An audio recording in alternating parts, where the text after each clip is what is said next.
Fala aí galera, sejam muito bem-vindos ao canal, meu nome é Brando Lennon e hoje galera, nesse vídeo aqui eu vou responder a dúvida de um inscrito e o nome do inscrito é Albert Alisson. Ele disse, opa, tem como fazer uma análise sobre o Viewer 11? Com certeza. E galera, eu respondo todos os comentários aqui do canal, tá? Todos eles. Alguns, como esses, por exemplo, não tem como colocar nos comentários, né? Porque uma análise a gente tem que mostrar relatório, a gente tem que dar opinião sobre e uma forma mais completa. E é isso que eu acho que o Albert Einstein não, né?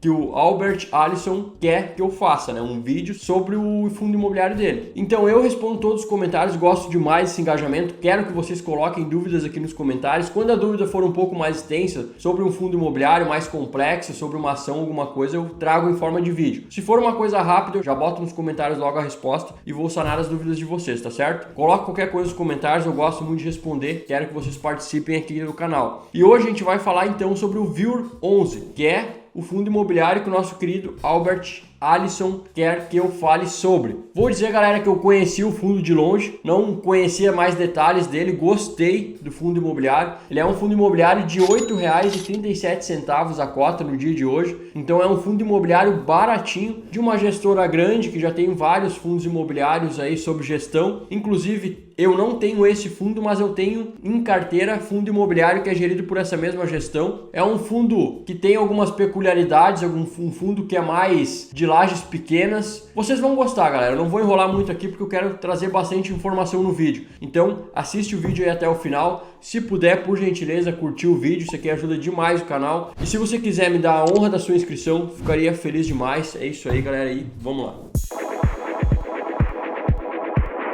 Então, pessoal, o Viewer 11, VIUR11, está aqui aberto para vocês no Status Invest. Ele é um fundo da Vinci Imóveis Urbanos, então já diz logo que são imóveis urbanos. É lajes corporativas? Meio parecido. Imóveis urbanos são lajes um pouco menores, tá? Então, por exemplo, essas lojas grandinhas que vocês têm aí no centro das cidades, por exemplo, Americanas, as lojas Lebes, nunca nem vi. As lojas Centauro, que não seja em shopping aí, porque daí se a Centauro tá dentro do shopping já é um fundo de shoppings, né? Mas se for alguma laje, por exemplo, uma faculdade à distância que tem aí no centro da sua cidade, normalmente esses imóveis são alugados. Quem recebe esses aluguéis é esses fundos imobiliários de imóveis urbanos, tá? Então são essas lajes um pouco menores, para vocês entenderem o que é imóveis urbanos. Então a cota atual, galera, tá R$ 8,37, já custou 6, cara. Então quem pegou esse fundo a R$ 6, pô, já tá ganhando um dinheiro legal, cara. Já bateu a máxima de 8,62, então já tá quase na máxima, né? Com um dividend yield bem gostosinho de 10,32%. Cara, não dá para menosprezar um dividendo desse. Dividendo super legal para ser um fundo de tijolo. Galera de geral aí tá acostumado a altos dividendos de 13, 14, 16, 18% ao ano, mas aí é fundo de papel, galera. Fundo de papel não repõe inflação. Quem repõe inflação é fundo de tijolo que valoriza a longo prazo. Fundo de papel é muito interessante, eu tenho na carteira, gosto porque paga altos rendimentos, dá para ganhar muito com eles, mas tem que fazer essa mescla na carteira. Fundo de tijolo, fundo de papel. Um complementa o outro, tá bom?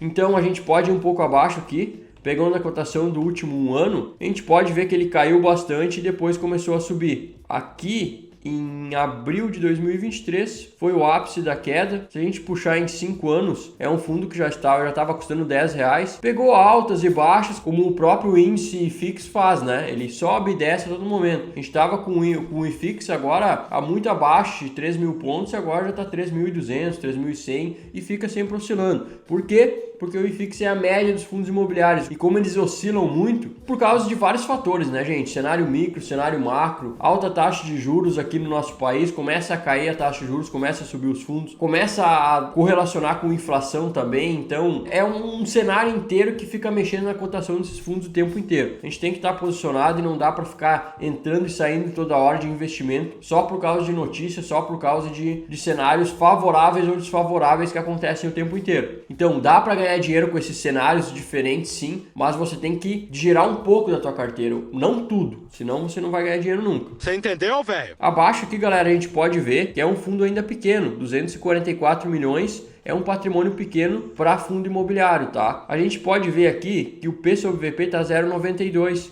Então a gente pode comprar o fundo inteiro por 225 milhões, sendo que ele vale 244, então ele está descontado, 8% de desconto sobre todo o valor do fundo. O valor em caixa, ele tem 13 milhões em caixa, então isso aqui é interessante, um caixinha bem robusto, tem quase 40 mil cotistas, bem interessante. Uma liquidez média diária de 387 mil reais é um pouco baixa, porque o próprio fundo imobiliário é pequeno, então super normal. Ele faz parte do IFIX aqui, tem uma participaçãozinha pequena. Essa média de liquidez aqui, gente, vocês não precisam se preocupar, vocês que são investidores pequenos, nós inclusive, tá? Porque se você quiser vender 30, 40 mil no fundo, não vai ter problema. Agora, se você for um investidor grande, esse fundo aqui não vai servir para ti, porque se tu comprar 1 milhão no fundo e uma hora tu quiser vender, como é que tu vai vender 1 milhão se o mercado tá girando só 387 mil? Então, para investidor grande, ele não serve fundos imobiliários pequenos assim. Então, a gente tem essa vantagem, digamos assim, de investidores pequenos poderem participar de negócios um pouco menores, porque a gente não precisa de tanta liquidez. E não quer dizer que o negócio é pequeno, que o negócio é ruim. Muito pelo contrário, o negócio pequeno tende a expandir muito mais, tá? Então, ele paga um rendimento aqui de 7 centavos por cota, o que dá um rendimento de 0,84 por mês. Cara, top demais! Muito bom. E a gente pode ver aqui que ele tem uma recorrência de dividendos muito boa. É cravadinho 0,07 centavos ao mês. Se você for puxar aqui, não deixou de pagar nenhum mês e sempre pagando nesse 0,7, 0,6 ali. Aqui saiu de 0,6 e foi para 0,7. Provavelmente por causa de um ajuste de contrato aí, né? Porque os fundos de tijolo, eles reajustam os contratos conforme a inflação. Então isso aqui é muito interessante. Os rendimentos sempre tendem a subir. Vocês viram que ele começou com 0,6 e começou a pagar 0,7 e não parou mais. Então aqui ele teve um desdobramento, ele já foi base 100 pelo que eu pude ver, ele desdobrou e virou base 10. Muitos fundos imobiliários estão fazendo isso daqui, porque a cota fica mais democrática e ajuda a aumentar a liquidez, porque os investidores menores começam a entrar, tá? Então os investidores menores entrando geram uma liquidez um pouco maior. Abaixo aqui a gente pode ver, né, que tipo renda, segmento outros, aqui abaixo, né, segmento misto, investidores em geral. Agora a gente vai para o relatório gerencial, mas antes aqui tem os imóveis também, ó, gente, mas isso aqui a gente pode ver muito melhor no relatório gerencial. Mas aqui a gente pode ver que não tem inadimplência, não tem vacância, aqui tem metade do imóvel deslocado só. Isso aqui não quer dizer necessariamente uma coisa ruim, tá? Quer dizer que se ele alugar isso daqui pode subir um pouco mais a receita ainda. Agora, se vários imóveis tivessem com uma vacância alta, aí a gente ia ter que estudar. Por que tá todo mundo por que esses imóveis estão todos deslocados? São imóveis ruins. Porque se fossem imóveis bons, não estariam deslocados, entende? Então, um pouquinho de vacância não é um problema. Pelo contrário, isso aqui pode dar um upside ainda nos dividendos. Agora, todos ia ser um problema, sinal que os imóveis seriam ruins, tá?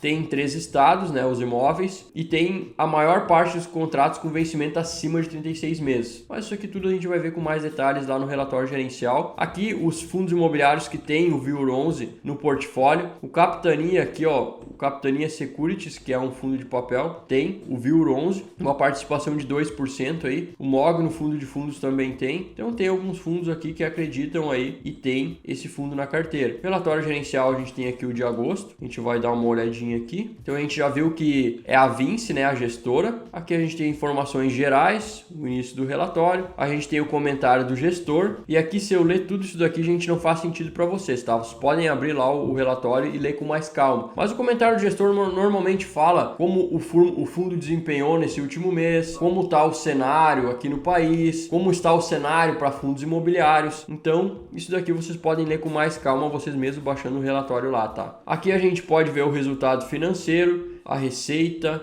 De forma geral, a gente pode ver que tem um resultado acumulado e não distribuído de 13 centavos. Isso daqui é bem legal, quer dizer que como o fundo está distribuindo 0,7, o fundo tem praticamente 2 meses de resultado aqui represado. Deu uma merda que todo mundo não pagou, que não vai acontecer, tá? Se acontecesse, 2 meses o VIUR 11 ia ter dinheiro em caixa para honrar com os pagamentos. Justamente por ele ter essa previsibilidade, esse dinheiro em caixa, ele está conseguindo manter esse 0,7 todos os meses. A gente pode ver logo aqui abaixo que teve esse mês, inclusive, que ele não gerou 0,7%. Ele não gerou 0,7 centavos de cota. Gerou 0,6 alguma coisa. Mas aí ele pegou um pouquinho daquele caixa, completou e distribuiu 0,7. Então ele consegue manter isso daqui, tá? Pro investidor. Aqui eles têm estimativas de rendimentos, então eles estão falando que até o final do ano, até 31/12/2023, eles têm uma previsão aqui de continuar distribuindo entre 0,07, né, e 0,076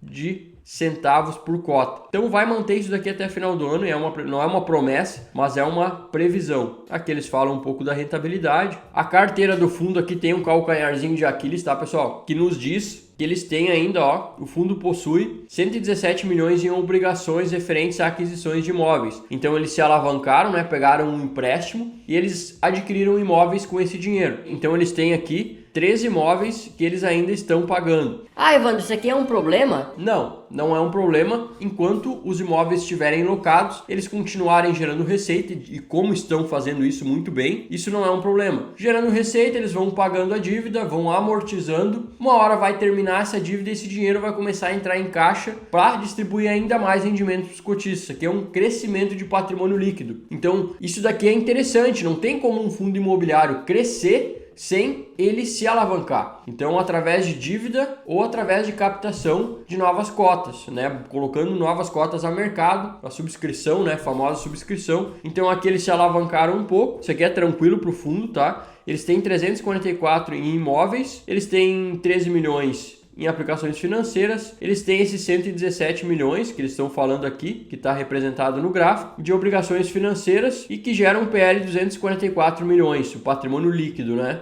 Então, o patrimônio líquido é o valor total de todo o portfólio do fundo, tudo que o fundo tem, menos o passivo que é a dívida. Esse valor é o valor limpo, líquido que o fundo tem. Então, eles estão pagando isso aqui bem tranquilo. Vocês podem ver o cronograma de pagamento de obrigações e aquisição de imóveis. Já estão pagando aqui em 2023, 2024, 2025, até 2032, eles vão pagar esses imóveis. A notícia boa é que eles estão pagando tanto o principal, que é a dívida, eles estão matando a dívida, e mais os juros, tá? Então, eles não estão pagando só juros como muitos fazem. Ah, a gente tem um prazo de amortização e a gente vai só pagar os juros por 5 anos. Isso daqui é uma porcaria pro cotista, porque tu tá pagando, tu não tá terminando com a dívida. Aqui não, eles estão pagando os dois. Até 2032 liquida toda a dívida. A taxa de ocupação a gente pode ver que é muito boa, né? Saiu de 100% para 97% agora em 2023, deu uma vacânciazinha, que é aquilo que a gente viu lá no início do fundo. Então 3% de vacância, galera, bem interessante, tá? Para um fundo de tijolo, porra,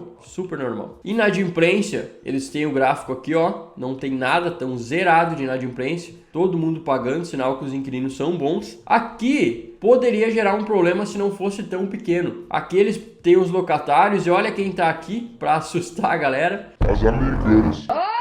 Só que a gente pode ver que a Americanas é 0,8% do portfólio, não dá 1%.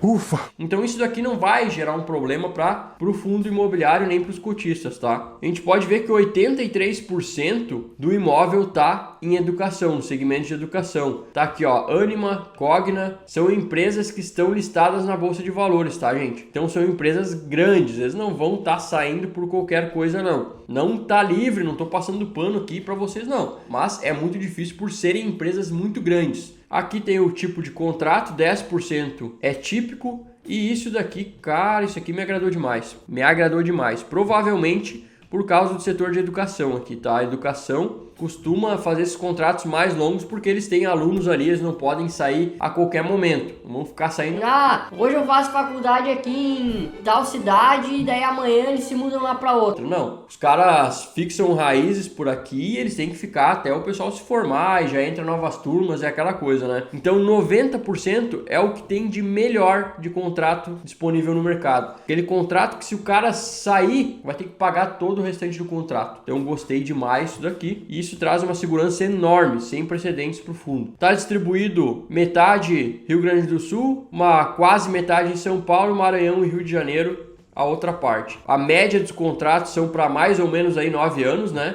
A gente pode ver que a maioria dos contratos vence depois de 2036 e a outra maior parte em 2033, em 2024 e 2025 vencem os 20 e poucos % dos contratos do fundo. Aqui o ano de revisional. Então, 2024 eles vão revisar, ver aquela questão de quanto deu o IPCA, aumentar o valor um pouco do contrato. 2026 mais 7%, a maioria vai ser revisional só lá adiante. Aqui a gente pode ver os imóveis, ó, gente. Os imóveis aqui, como a gente pode ver, Rio Grande do Sul tá aqui, Porto Alegre, ó, Ânima, Anima Canoas, 100%, 100%. Então eles têm 100% de todos os imóveis, pelo que eu vi, não tem participação menor em nenhum. Vocês podem ver pelas fotos dos imóveis, ó, gente, que são imóveis relativamente, não é aqueles galpões logísticos enormes, né? São aquelas lajes um pouco menores. Prédios não são edifícios gigantescos, são as lojinhas das cidades, ó. Olha só a Americanazinha aqui, ó. Então, por isso, são imóveis urbanos mesmo. E é isso aí, galera, pelo vídeo de hoje. Espero que vocês tenham gostado. Para quem não tem nenhum fundo imobiliário de imóveis urbanos, é bem interessante. Esse tipo de fundo imobiliário não é muito comum de se ver, não é mesmo? Então, tem os de lajes corporativas, que são aquelas lajes enormes, mas de imóveis urbanos, cara, é muito pouco. E esse daqui, que é uma gestora grande, que tem bons locatários, que a gente viu ali que a maioria de setor de educação, empresas que estão listadas em bolsa, Cogna e Anima, é uma certa segurança, né? 90% dos contratos atípicos tem uma boa resiliência de rendimentos para o cotista ali, tem uma reserva em caixa caso aconteça alguma coisa. Baixíssima vacância, só tem vacância em um imóvel de todos eles, que ainda pode gerar um upside, que é um ganho um pouco mais de receita ainda. Vencimento dos contratos, a maioria bem longe de vencer ainda. Então, cara, ok, gostei demais do fundo. Como eu sempre digo, não é nenhuma recomendação, é a minha visão sobre o fundo, tá? É a minha visão. Como se a gente estivesse conversando entre amigos e a gente falando o que a gente acha. Me digam aí nos comentários se vocês gostaram do fundo imobiliário, gostaram da análise aí no geral. Eu gostei, como eu disse, é um fundo que eu tô pensando seriamente em colocar na minha carteira. Uma cota democrática, bem baratinha, bom rendimento, bons contratos, a tipicidade dos contratos é muito boa, os vencimentos dos contratos são muito longos, boas empresas, com uma ressalva apenas para Americanas, que não é uma boa pagadora, não tá num bom momento, mas cara, 0,8%, vamos dizer que a Americanas não pague, não vai fazer nem cócegas no fundo. Então, galera, é isso aí pelo vídeo de hoje, espero muito que vocês tenham gostado. Qualquer dúvida deixe aqui nos comentários, me deem sugestões de vídeos ou qualquer sugestão aí, qualquer dúvida que vocês tenham, coloquem aí nos comentários. É isso aí, espero que eu tenha ajudado. Aquele forte abraço sempre, até o próximo vídeo e valeu!